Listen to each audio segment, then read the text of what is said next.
Medicine में अपन पढ़ रहे थे अंतःपरजीवी जनित रोग।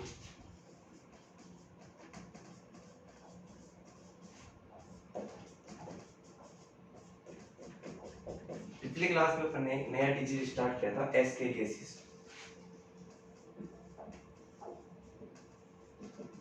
एस्केरियासिस इसके उपनाम मैंने आपको बताए थे। उपनाम कौन कौन से है इसके? राउंड वर्म डिजीज इसको कहा जाता है, राउंड वर्म डिजीज। क्या कहा जाता है इसको? राउंड वर्म डिजीज भी इसको कहा जाता है, क्योंकि राउंड वर्म के द्वारा जो गोल कृमि होते हैं, जिनको गोल कृमि बोला जाता है, उनके द्वारा ये डिजीज होता है, इसलिए इसको राउंड वर्म डिजीज कहा जाता है। नेक्स्ट इसके रोग कारक। रोग कारक मैंने आपको बता दिए थे। रोग कारक अलग अलग, ये क्या होता है?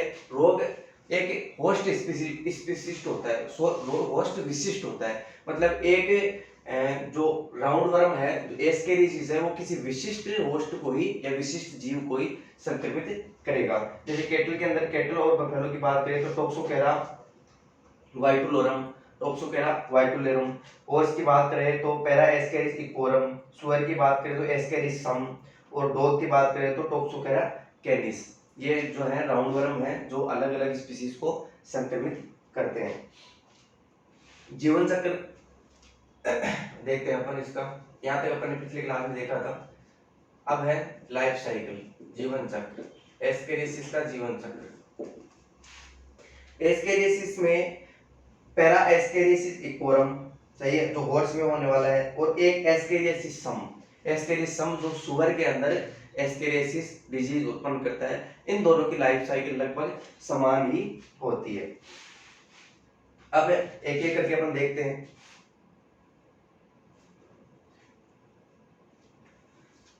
सबसे पहले इसके कर्मी जो हैं, गोल कर्मी, वो किस में रहते हैं? छोटे आंत में रहते हैं। कर्मी छोटे आंत में रहते हैं, सही है। छोटे कर्मी, ये जो कर्मी है ये छोटी आंत में रहते हैं, या फिर इसको कह सकते हैं गोल कर्मी, क्योंकि ये गोल कर्मी है, राउंड वर्म है। गोल कर्मी जो है छोटी आंत में रहते हैं, वयस्क गोल कर्मी आप इसको कह सकते हैं। और वहां पे क्या करते हैं? अंडे देते हैं। वहां पे क्या करते हैं? अंडे देते हैं। इसके बाद में इसके जो अंडे होते हैं उनकी भित्ति मोटी होती है, ध्यान रखना, भित्ति मोटी होती है। अंडे जो होते हैं इनकी जो भित्ति होती है, उसकी वाल होती है, उनके चारों तरफ कवरिंग करने वाली जो वाल होती है वो क्या होती है? मोटी होती है। इसमें अनुकूल परिस्थिति में लार्वा का निर्माण होता है। अनुकूल परिस्थिति में लार्वा का निर्माण होता है। अंडे से किसका निर्माण हुआ? लार्वा का निर्माण होता है। अनुकूल परिस्थिति आने के बाद में इनमें लार्वा का निर्माण होता है।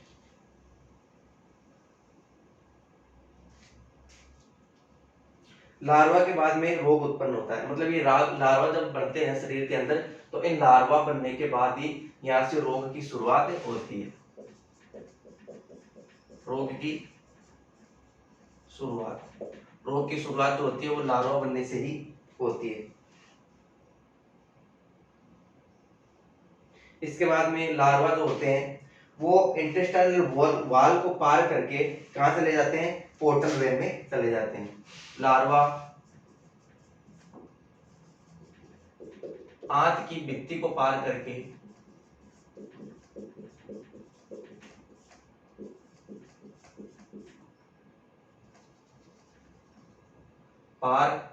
करते हैं। लार्वा जो होते हैं वो आंत की भित्ति को क्या करते हैं? पार कर देते हैं, और कहां चले जाते हैं? पोर्टल वेन के अंदर।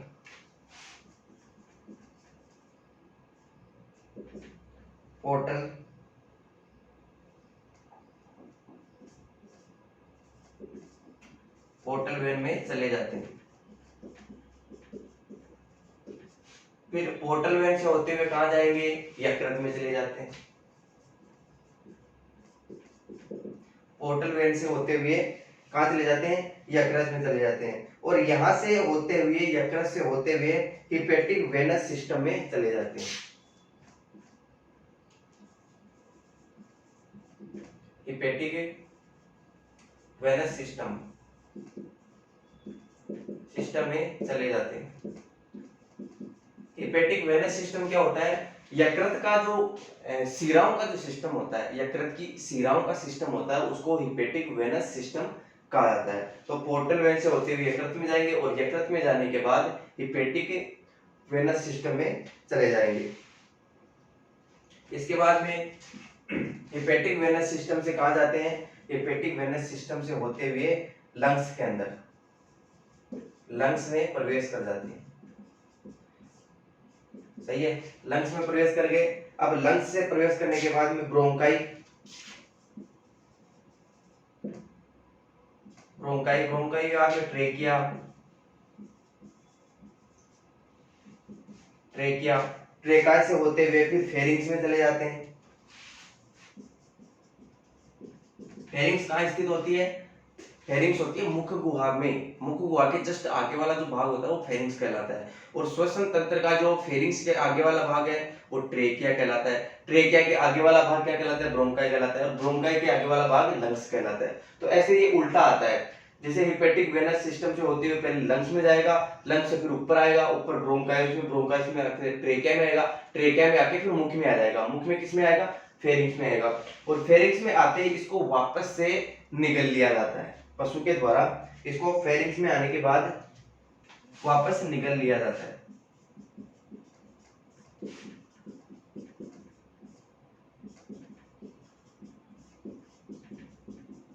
इसको वापस निगल लिया जाता है।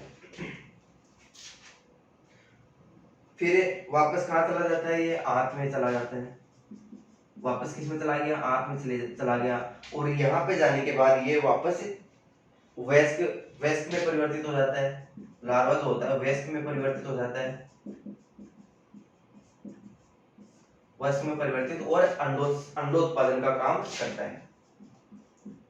अंडा उत्पादन का काम करता है। फिर वही अंडे जो होते हैं, अंडे फिर वापस अनुकूल परिस्थिति में लार्वा में बदलते हैं। लार्वा से फिर वापस रोग की वही शुरुआत हो जाती है। और लार्वा जो होता है आंत की भित्ति को भेद कर पोर्टल वेन में चले जाते हैं, पोर्टल वेन से यकृत में चले जाते हैं, यकृत से हिपेटिक वेनस सिस्टम में चले जाते हैं। यहाँ से कहा जाएंगे लंग्स में, लंग्स से ब्रोंकाई, ब्रोंकाई से ट्रेकिया, और ट्रेकिया से फेरिंग्स पर, फेरिंग्स से मतलब मुख गुहा, मुख गुहा में आने के बाद उसको वापस से आंत में भेज दिया जाता है निगल के। फिर आंत में जाने के बाद फिर वापस वयस्क में परिवर्तित हो जाते हैं और फिर अंडा उत्पादन करते हैं। इसके अंडे जो होते हैं, सॉरी इसके लार्वा जो होते हैं, लार्वा अंडे ये गोबर के साथ शरीर से बाहर निष्कासित किए जाते हैं। उनको ग्रहण करने से, उन अंडों को ग्रहण करने से कोई दूसरा पशु जो होता है वो संक्रमित होता है, स्वस्थ पशु संक्रमित होता है। ये तो हो गया, ये जीवन चक्र किसका हो गया, para para Parascaris इकोरम,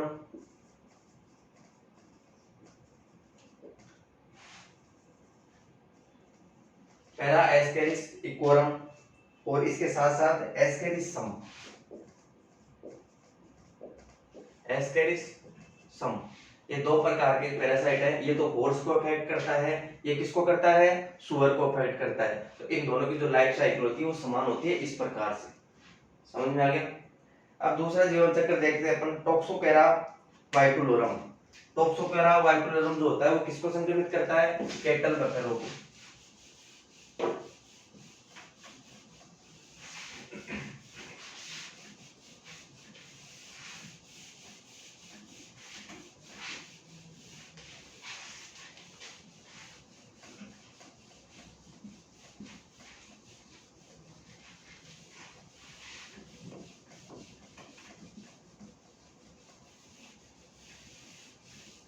next आता है टॉक्सोकेरा वाइटुलोरम।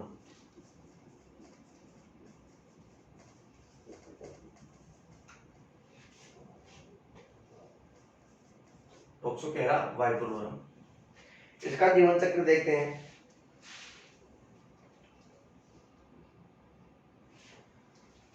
इसमें ये किसको अफेक्ट करता है, सबसे पहले तो कैटल और बफेलो, कैटल और बफेलो को संक्रमित करता है, ये ध्यान रखना है आपको।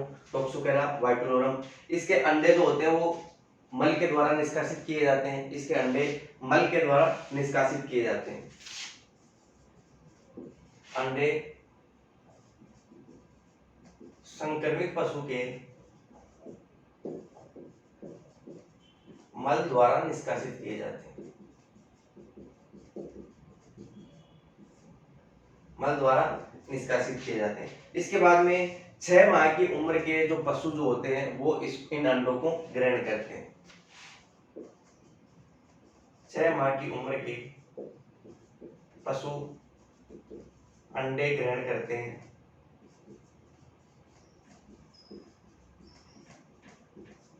अंडे ग्रहण करते हैं। इसके बाद में ये अंडे जो होते हैं वो आंत में जानी चाहिए। ग्रहण करने के बाद किसमें जाते हैं? आंत में जानी चाहिए, लेकिन यहाँ पे आंत में नहीं जाते हैं और किसी दूसरे अंग में चले जाते हैं। अंडे आंत में जाने के बजाय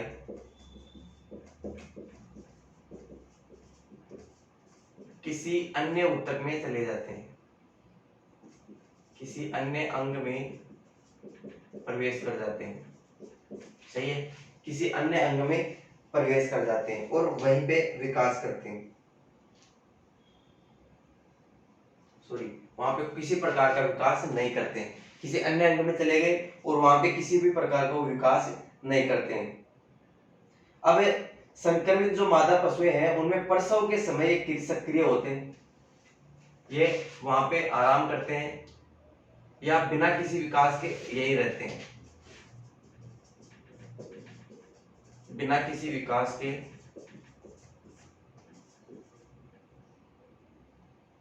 यहीं रहते हैं। जिस अंग में प्रवेश करते हैं उसी अंग में किसी भी प्रकार का विकास नहीं करते हैं। मतलब 6 माह की उम्र में ही ये शरीर में प्रवेश कर जाते हैं और वहीं पे किसी और अंग के अंदर आंत में जाने के बजाय किसी अन्य अंग के अंदर ये रहते हैं और वहीं पे सुषुप्त अवस्था में पड़े रहते हैं। उनमें किसी भी प्रकार का कोई विकास नहीं होता। लेकिन जब ये 6 माह का जो पशु है वो मादा पशु की अगर बात करते हैं तो मादा पशु प्रेग्नेंट होती है, प्रेग्नेंट होने के बाद प्रसव क्रिया होती है। ये जो 6 माह की उम्र का पशु था ये किसमें बदलेगा? वयस्क हो जाएगा। कई दिनों बाद में, साल 2 साल 3 साल में जब भी वयस्क होता है तो वयस्क होने के बाद वो कंसीव होगा, कंसीव होने के बाद प्रेग्नेंट होगा, प्रेग्नेंट होने के बाद प्रसव की क्रिया होगी, उस समय ये सक्रिय होते हैं। मादा पशु के प्रसव की क्रिया के समय ये सक्रिय होते हैं, सक्रिय होते हैं। प्रसव की क्रिया के समय ये सक्रिय होते हैं। ये समझ में आ गया? और कोलेस्ट्रम के द्वारा ये बच्चे में प्रवेश कर जाते हैं। कोलेस्ट्रम जिसको खीस कहा जाता है, समझते हो? फर्स्ट मिल्क जिसको कोलेस्ट्रम कहा जाता है, कोलेस्ट्रम के द्वारा बच्चे में प्रवेश कर जाते हैं।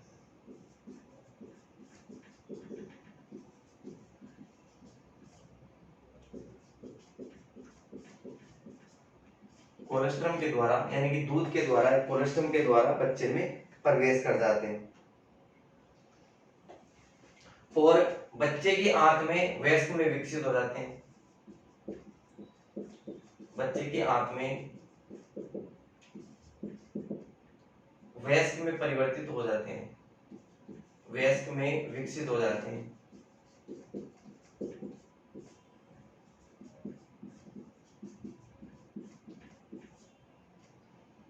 वयस्क में विकसित हो जाते हैं। बच्चे की आंत में वयस्क में ये क्या हो जाते हैं? विकसित हो जाते हैं।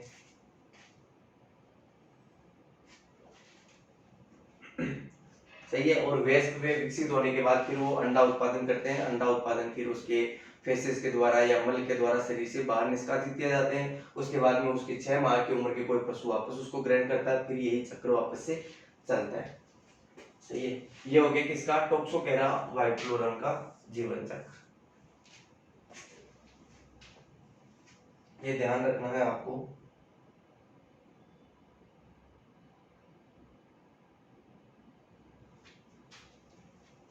नेक्स्ट आता है इसका एपिडेमियोलॉजी, जीवन चक्र के बाद में इसका फैलाव किस प्रकार होता है?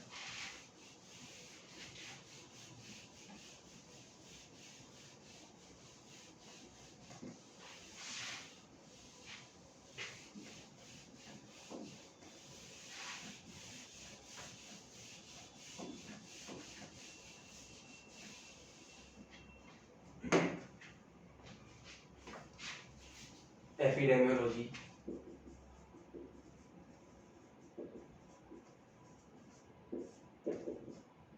इसका फैलाव किस प्रकार होता है?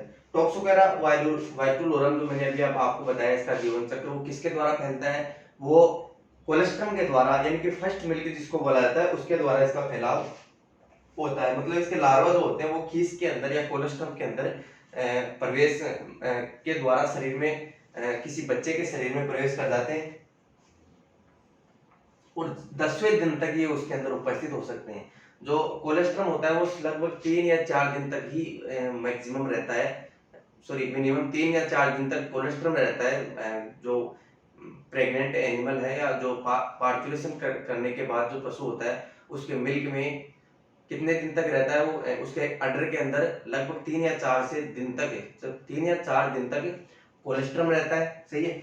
उसके बाद में वो किस्म धीरे धीरे मिल्क में परिवर्तित होता रहता है। लेकिन ये जो टोक्सोकेरा वाइटुलोरम जो लार्वा है, इसके लार्वा है वो लगभग 10 दिन तक उस मिल्क के अंदर रह सकते हैं, 10 दिन तक उस कोलेस्ट्रम में रह सकते हैं। और पशु जब उसको पीता है, काफ जो होता है वो उस कोलेस्ट्रम को पीता है, तो इसके लार्वा जो होते हैं वो संक्रमित पशु से जो बच्चा होता है उसके अंदर चले जाते हैं।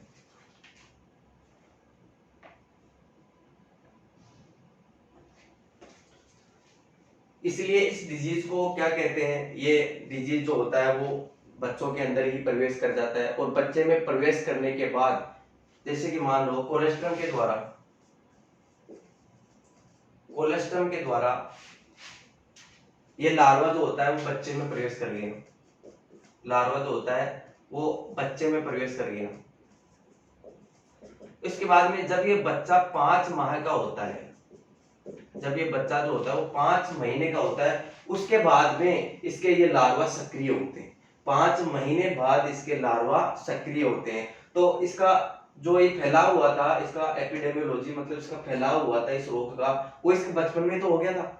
कोलेस्ट्रम बचपन में ही पीता है पशु, जब होता है तो 2 से 3 दिन या 4 से 5 दिन तक कोलेस्ट्रम पीता है, तब ये इसके लार्वा बच्चे में प्रवेश कर जाते हैं। इसलिए बचपन में ही ये रोग हो गया था इसको, सही है, बचपन में ही इसको रोग हो गया था। लेकिन जो सक्रिय होता है वो 5 महीने बाद में होता है। इसका ये लार्वा वहां पे पड़ा रहता है, आराम करता रहता है, और जब पशु जो ये बच्चा 5 महीने का होता है तब ये लार्वा सक्रिय हो जाता है, सही है। तो बचपन में ही ये रोग हो गया था, इसलिए इसको कहा जाता है चाइल्डहुड डिजीज। इसलिए इस रोग को एक नाम और दिया गया है, चाइल्डहुड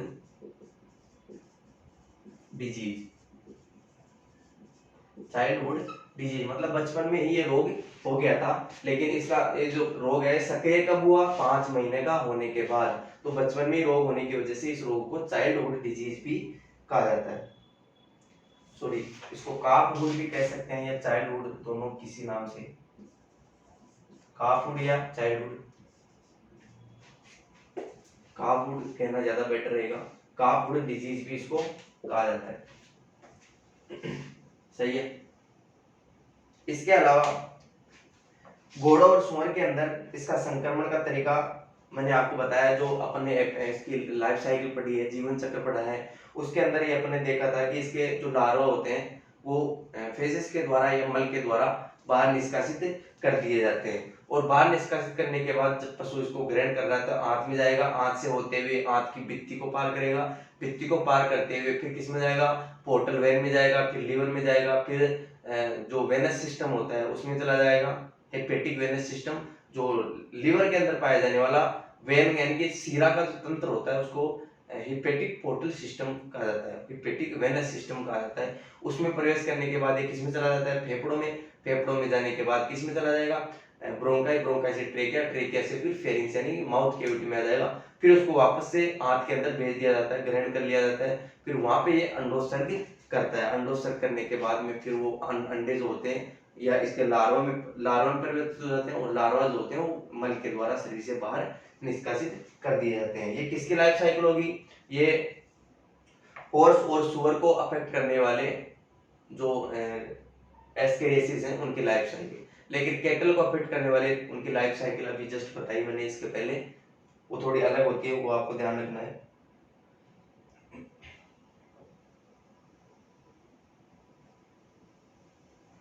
संक्रमण के पश्चात लगभग 6 से 8 सप्ताह के बाद में मल में निष्कासित होते हैं।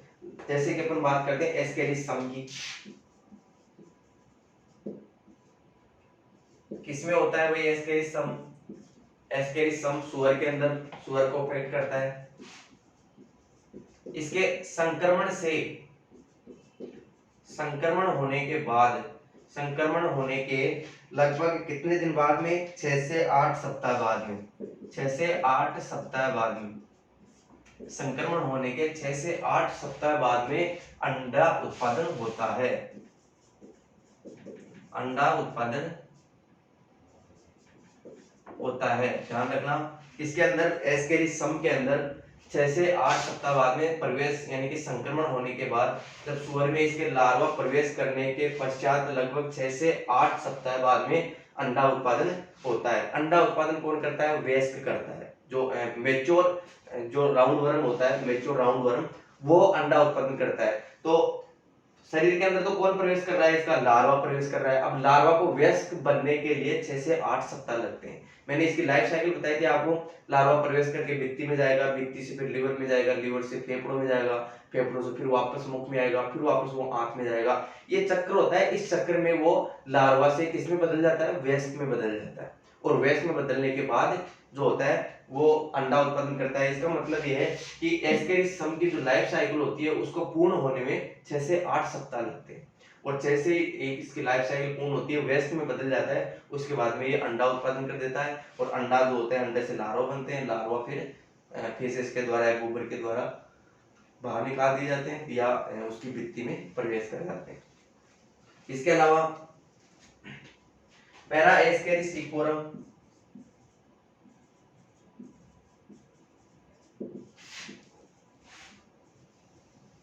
पैरा एस्केरिस इक्वोरम ये किसको अफेक्ट करता है भाई?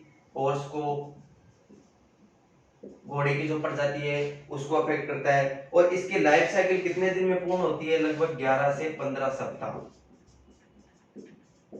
लगभग 11 से 15 सप्ताह में पूर्ण होती है। मतलब एक बार संक्रमण होने के 11 से 15 सप्ताह बाद में अंडा उत्पादन होता है। अंडा उत्पादन होता है। ये दोनों के बारे में आपको ध्यान रखना है, एस्केरिस सम और पैरा एस्केरिस इक्वोरम। ये हो गया इसकी एपिडेमियोलॉजी। इसके बाद में इसकी पैथोजेनेसिस। पैथोजेनेसिस में अपन क्या पढ़ते हैं? पैथोजेनेसिस में कौन कौन से अंगों को इसने अफेक्ट किया, कौन कौन से अंगों को संक्रमित किया। तो अपन ने लाइफ साइकिल देखी। तो लाइफ साइकिल में जिन जिन अंगों से ये गुजरते हैं वहां पे हानि पहुंचाते हैं। जिन जिन अंगों से ये गुजरते हैं उन उन अंगों को ये हानि पहुंचाते हैं। जैसे कि अपन बात करते हैं एस्केरिस सम और पैरा एस्केरिस इक्वोरम, हॉर्स और सुअर को अफेक्ट करने वाले। तो वो कहां से गुजरते हैं? आंत में जाएंगे, आंत से होते हुए कहां जाएंगे? फिर आंत में होते हुए लिवर में जाएंगे, लिवर को प्रभावित करेंगे, लिवर में कई प्रकार के रोग उत्पन्न करेंगे। इसके बाद में किसमें जाते हैं? फेफड़ों में जाते हैं। तो फेफड़ों में जाएंगे तो फेफड़ों में वहां पे रोग उत्पन्न करेंगे। सही। मुख गुहा में आते हैं तो मुख गुहा में कुछ वहां पे जो रोग उत्पन्न करेंगे। सही है। तो इसमें पैथोजेनेसिस की अगर बात करते हैं तो पैथोजेनेसिस में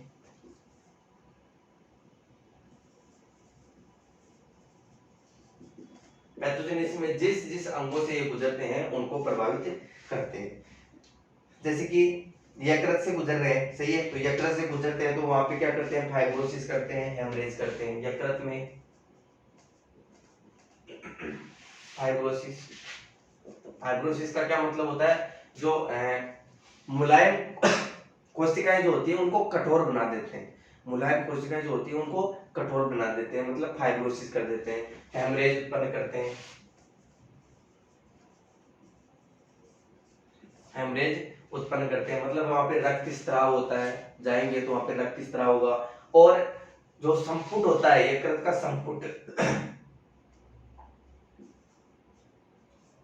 यकृत का कौन सा भाग, संपुट का जो भाग होता है, संपुट यानी कि कैप्सूल, संपुट को इंग्लिश में क्या कहते हैं, कैप्सूल, इसके ऊपर सफेद धब्बे उत्पन्न करता है, सफेद धब्बे, यानी कि यकृत के संपुट के ऊपर सफेद धब्बे दिखाई देते हैं जब एस्केरिस का संक्रमण होता है शरीर में। तो यकृत के बाहरी आवरण जो होता है, उसका कैप्सूल जो होता है, उसके ऊपर सफेद धब्बे दिखाई देते हैं, व्हाइट स्पॉट,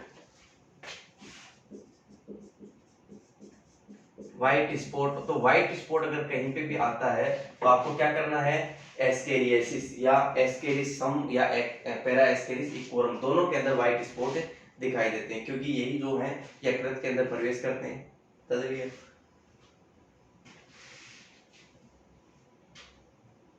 इनको व्हाइट स्पॉट्स कहा जाता है। ये एग्जाम में कई बार आया हुआ है, ध्यान रखना है इसका, व्हाइट स्पॉट का। इसके बाद में किसका नंबर है, लंग्स का, क्योंकि लंग्स में भी प्रवेश करते हैं, बताया था अपने लाइफ साइकिल में, इसके जीवन चक्र में लंग्स में प्रवेश करते हैं। तो लंग्स में क्या करते हैं, घाव उत्पन्न करते हैं, इंजरी, क्या करते हैं, इंजरी उत्पन्न करते हैं। इंजरी के अलावा एडिमा, एडिमा मतलब वहां पे सूजन उत्पन्न करते हैं। सूजन के अलावा इन्फ्लामेटरी रिएक्शंस,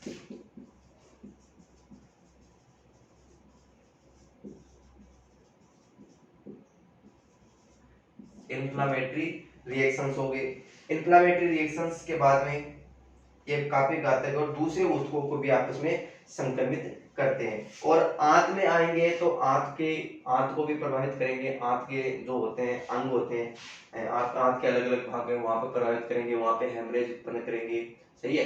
तो ये जिस जिस अंग से गुजरते हैं वहां पे नुकसान पहुंचाते रहते हैं। ये हो गई इसकी पैथोजेनेसिस।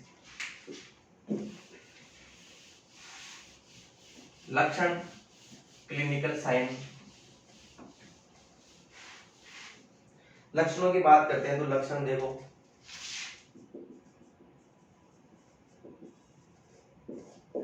लक्षणों में शारीरिक वृद्धि दर कम हो जाना, मतलब शरीर की वृद्धि जो होती है कमजोर हो जाती है, सही है, वृद्धि दर कम हो जाती है तो पशु क्या हो जाता है, कमजोर हो जाता है। इसमें बुखार नहीं आता है, ध्यान रखना, ये लक्षण है इसका, बुखार होता है वो नहीं आता है, इसमें बुखार नहीं आता है, बुखार इसमें नहीं आता है। दस्त लगते हैं, पेट फूल जाता है, मतलब जैसे कि ऐसा लगता है कि जैसे कि उसके अंदर गैस बन गई हो शरीर के अंदर, टिम्पेनी जैसी कंडीशन वहां पे देखने को मिलती है। भूख कम लगती है। इसके अलावा लार्वा जो होता है वो श्वसन तंत्र में जाता है, तो श्वसन संबंधी परेशानी जैसे कि सांस लेने में तकलीफ होना, बार बार स्त्राव आना, ज्यादा मात्रा में म्यूकस का स्त्राव होना, ये सारे लक्षण इसमें देखने को मिलते हैं। त्वचा जो होती है वो खराब होने लग जाती है, मतलब poor condition of body skin, सही है, इस बॉडी कोट या स्किन जो है वो रफ हो जाती है। इसके अलावा पेट दर्द होता है, घोड़ों के अंदर चक्कर आना, आंत में रुकावट से छेद उत्पन्न हो जाता है ना, और हॉर्स के अंदर तो इसमें कई बार बुखार भी देखने को मिलता है, बहुत ही कम होता है। खांसी होना, नाक से श्लेष्मा स्त्राव, मतलब नाक से म्यूकस का स्त्राव होना। इसके अलावा बछड़ों में रक्त की कमी, मल में वसा आना, सही है, मल के अंदर यानी फेसेस के अंदर फेट उपस्थित होना, ऐसे लक्षण उपस्थित हो सकते हैं। ये हो गया क्लिनिकल साइन। नेक्स्ट है डायग्नोसिस। इसकी पहचान किस प्रकार की जाती है, पहचान की अगर बात करें तो इसका फीकल एग्जामिनेशन,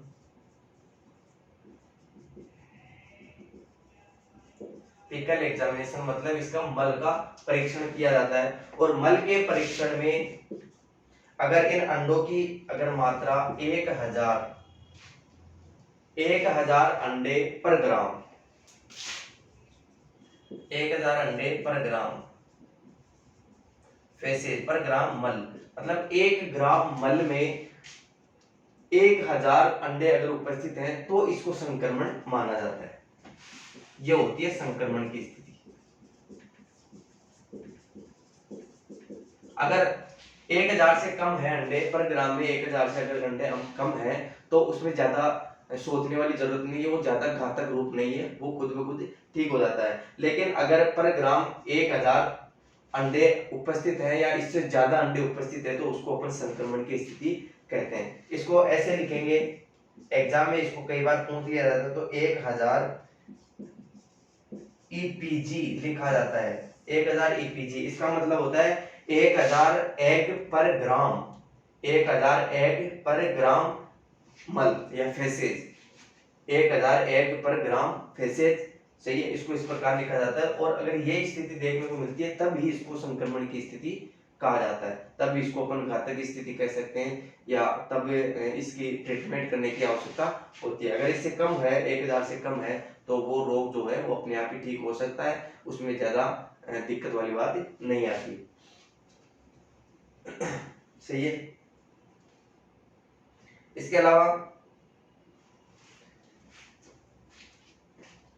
अंडा जो होता है उसके अगर लक्षणों की बात करें तो भूरे रंग का होता है, भूरे रंग का होता है। भित्ति जो होती है उसकी मोटी होती है, अंडे की भित्ति जो होती है वो ऊपर का कवरिंग जो होती है मोटी होती है। इसकी भित्ति के अंदर छेद होते हैं, छेद युक्त भित्ति, छेद युक्त भित्ति यहाँ पे देखने को मिलती है। सही है। ये हो गया अंडे के लक्षण। तो इस प्रकार इसका पहचान की जा सकती है, इसका डायग्नोसिस किया जाता है। Differential diagnosis,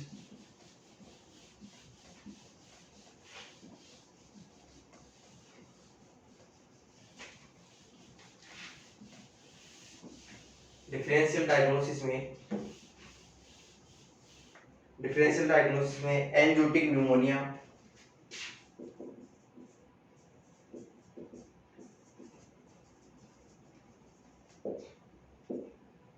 differential diagnosis एंजाइटिक pneumonia, इसके अलावा एंट्राइटिस,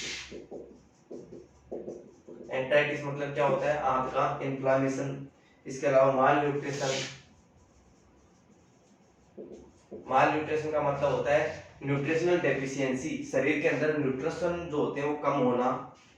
इसके अलावा कोई भी न्यूमोनिया हो सकता है किसी भी कारण से, किसी बैक्टीरिया की वजह से, वायरस की वजह से या फंगस की वजह से कोई भी प्रकार का न्यूमोनिया है तो वो इसके समान लक्षण प्रदर्शित करते हैं।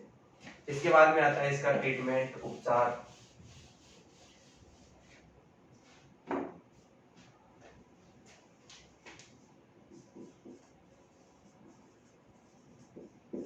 ट्रीटमेंट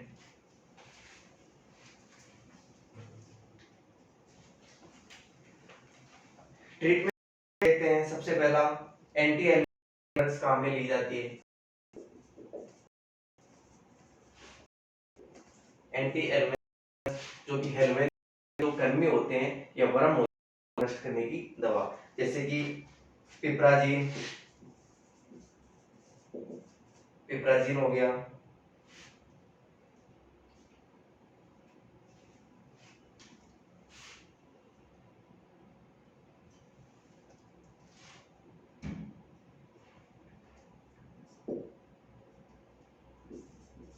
पिपराजीन हो गया। इसकी डोज रेट 100 से 300 मिलीग्राम पर KG body weight orally, orally 100 से 300 मिलीग्राम पर केजी बॉडी वेट। इसके अलावा बेंजीमिडाजोल,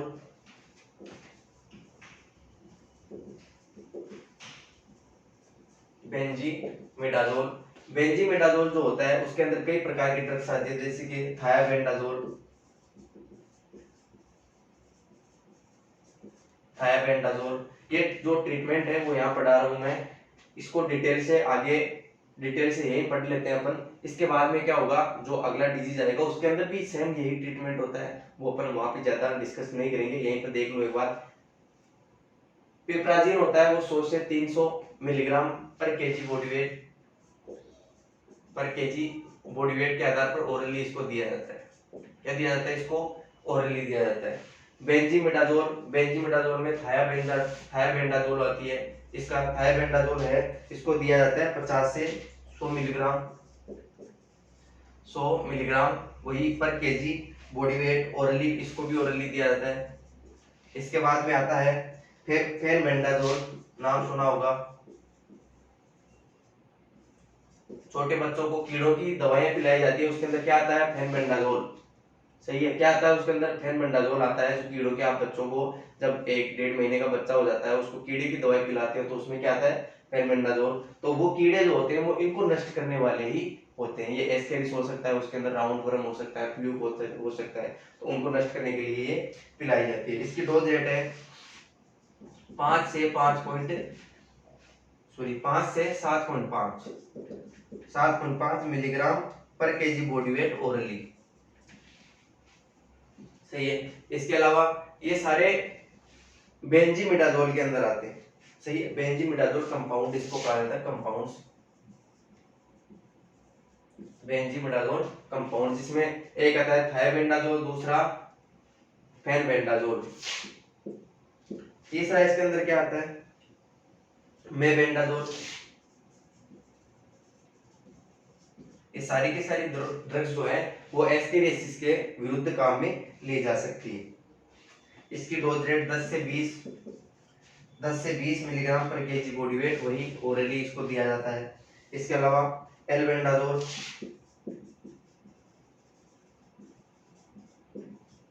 एल्बेंडाजोल, फेलबेंडाजोल और एल्बेंडाजोल, ये दोनों जो होती है वो कीड़ों की दवाई के अंदर मुख्य रूप से काम में ली जाती है। गांव के अंदर अगर कोई आपको पूछे कि जो बच्चा है उसको कीड़े की दवाई में क्या पिलाया जाता है, तो उसमें ये भी हो सकता है और ये भी हो सकता है। लेकिन एल्बेंडाजोल जो होता है वो प्रेग्नेंट एनिमल को नहीं दिया जाता है, ध्यान रखना।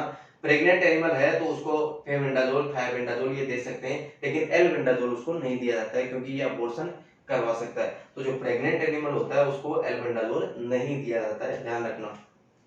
तो एल्बेंडाजोल हो गया। इसकी डोज रेट 10 मिलीग्राम पर केजी बॉडी वेट ओरली। और एक है, नेक्स्ट है ऑक्सीबेंडाजोल, ऑक्सीबेंडाजोल, ऑक्सीबेंडाजोल, इसकी भी वही 10 मिलीग्राम पर केजी बॉडी वेट। ये हो गया बेंजीमिडाजोल कंपाउंड्स। ये 5 प्रकार की ड्रग्स इसके अंदर आती है बेंजीमिडाजोल कंपाउंड्स में। नेक्स्ट आता है इमिडाजोथायाजोल,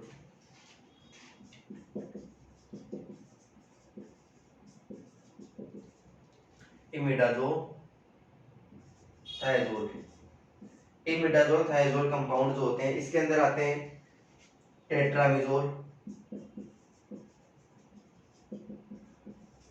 टेट्रामिजोल, इसकी डोज रेट 15 मिलीग्राम पर केजी बॉडी वेट ओरली इसको लिया जा सकता है। इसके बाद में आता है लेवामिजोल,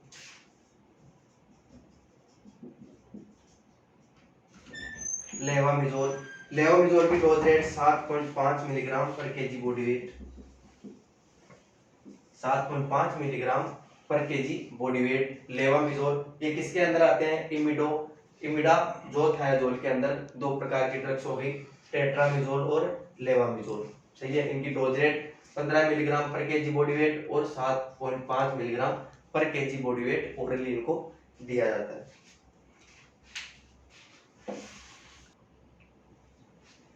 नेक्स्ट ड्रग है इसमें टेट्राहाइड्रोक्सी पायरिमिडीन्स।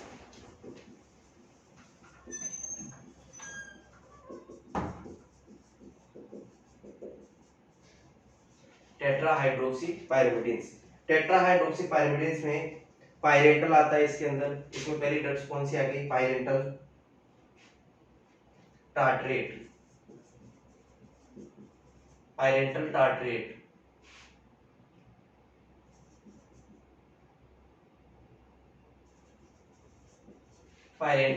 टार्ट्रेट। नेक्स्ट डोज इसके अंदर आती है मोरेंटल सिट्रेट,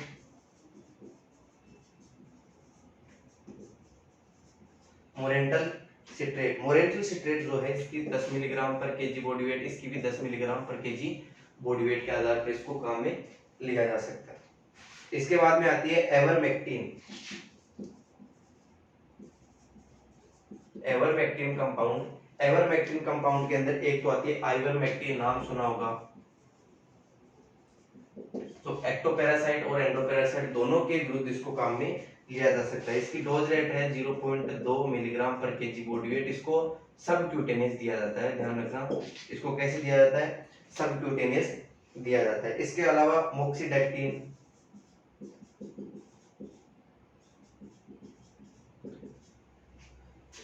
मोक्सीडेक्टिन, इसकी भी डोज रेट वही 0.2 मिलीग्राम पर केजी बॉडी वेट मोक्सीडेक्टिन। और डोरामेक्टिन,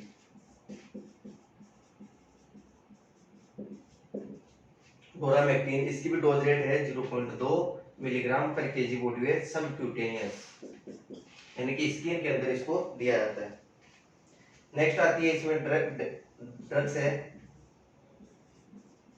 फेवेंटल, ये तो हो गई एवरमेक्टिन, तो 3 डोज हो गई। इसके बाद में फेवेंटल, फेवेंटल होती है, इसकी डोज रेट है 5 मिलीग्राम पर केजी बॉडी वेट, इसको भी सबक्यूटेनियस दिया जाता है। इसके बाद में थायोफेनेट, थायोफेनेट, ये विभिन्न प्रकार की ड्रग्स हैं जो काम में ली जा सकती है। बफेलो काल्फ में अगर ये एस्केरिस है तो इसके लिए ड्रग ऑफ चॉइस क्या है? पायरेंटल। ये जो पायरेंटल है ये मुख्य रूप से इसकी ड्रग ऑफ चॉइस है किसके लिए? बफेलो काफ के लिए। तो भैंस का जो बच्चा होता है उसको पायरेंटल टाइट्रेट देने से एस्केरिसिस पूर्ण रूप से खत्म हो जाते हैं। इसके अलावा सकारात्मक उपचार जैसे कि फ्लूइड थेरेपी, कैल्शियम प्रिपरेशन देना, केवलिक पेक्टिन का मिक्सर पशु को पिलाना, एंटीबैक्टीरियल ड्रग्स हो गई, ये सकारात्मक उपचार भी कर सकते हैं। इसके बाद में आता है रोकथाम और नियंत्रण। तो रोकथाम और नियंत्रण में पशुशाला की साफ सफाई, पशु को टाइम टू टाइम जो होता है वो कृमिनाशक जो दवाइयां पिलाते रहना चाहिए। सही है। बफेलो का आपको 10 से 16 की उम्र में कृमिनाशक औषधि उसको पिलाई जाती है ताकि पशु के अंदर उपस्थित ये जो कीड़े होते हैं ये उनको नष्ट किया जा सके। ये हो गया एस्केरियासिस अपना खत्म हो गया। इसके बाद में नेक्स्ट अपने स्टार्ट करते हैं पैरासाइटिक गैस्ट्रोएंटेराइटिस। रूमिनेंट्स पशु में पैरासाइटिक गैस्ट्रोएंटेराइटिस नेक्स्ट क्लास में देखेंगे।